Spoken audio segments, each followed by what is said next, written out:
சும்மா சின்ன புத்தகமா தான் இருக்கு. இதுல எவ்வளவு கருத்துக்கள் இருக்கு. ஆனா எல்லாத்தையும் படிச்சு நம்ம உணர்வுபூர்வமா சொல்லணும்னு ஆசை. ஆனால் இதை முழுமையாக என்னால் உள்வாங்கி இந்த உட்கார்ந்து இருக்க நேரத்துல படிக்க முடியல. இதுல சிலப்பதிகாரம் என்கின்ற ஒரு தலைப்புல இருக்கிறத நான் படிச்சேன்.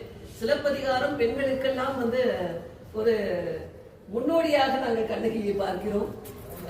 அந்த கண்ணகி நம்ம தேனி வழியாக தான் நம்முடைய சேர நாட்டிற்கு அந்த கண்ணகி கோயிலுக்கு சென்றிருப்பார்கள் என்று அந்த வகையில் நம்மளும் ஒரு பெருமைப்படக்கூடிய ஒரு விஷயம்.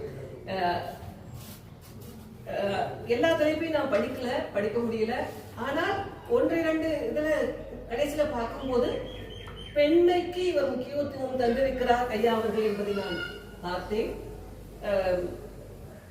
ஒரு காலத்தில் மன்னராட்சி இருந்தது. அப்புறம் மன்னர்களையே கடவுள்களாக மாற்றி நம்ம வணங்க ஆரம்பிச்சிட்டோம். அப்புறம் இப்படியே வந்துட்டு இருக்கும் போது மன்னர்கள் தான் இந்த நாட்டை நிலைநாட்டக்கூடியவர்கள் அப்படிங்கிற ஒரு கான்செப்ட் அந்த ஒரு இது இருந்துட்டு இருந்தது. அதை ஒரு வணிக குலப்பெண், ஒரு சாதாரண குடும்பத்தில் ஒரு பிறந்த பெண், ஒரு வணிக குலப்பெண் எவ்வாறு எதிர்த்து நிற்கிறார் அப்படிங்கறத மிக அழகா சொல்லியிருந்தாங்க. அதை நம்ம அனைவருமே தெரிந்த வரலாறு தான்.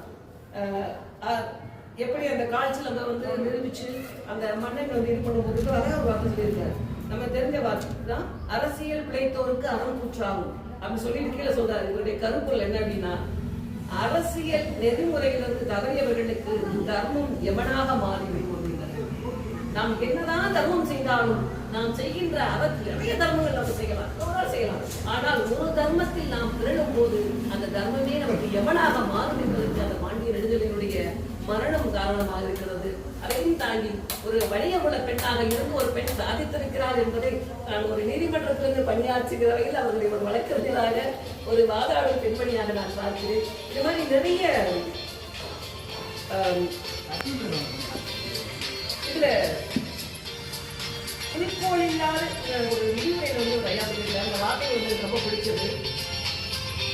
குறிக்கோள் இல்லாத இலக்கியம் என்பதே கிடையாது, இதுவே தமிழ் இலக்கிய வரலாறு. எதற்காக நீங்கள் இலக்கியம் படைக்கிறீர்கள்? யாருக்காக? யாரை புகழ, யாரை இகழ, எந்த கருத்துக்களுக்கு ஊக்கம் அளிக்க, எந்த கருத்துக்களை நிலைமுறைய செய்ய, யாருடைய வெற்றிக்காக, யாருடைய வீழ்ச்சிக்காக? நாடு முன்னேற இந்த தனியாக உள்ளவை எவை? எந்த சக்திகள் குறுக்கே நிற்கின்றன? இவைகளை அகற்ற போராடுபவர்கள் யார்?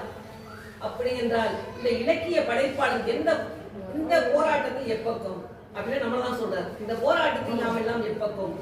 சிலர் நாம ஒரு சிலர் பாசிட்டிவிட்டி, இந்த நேர்மறையாகவே நாம் செய்கிறோம்.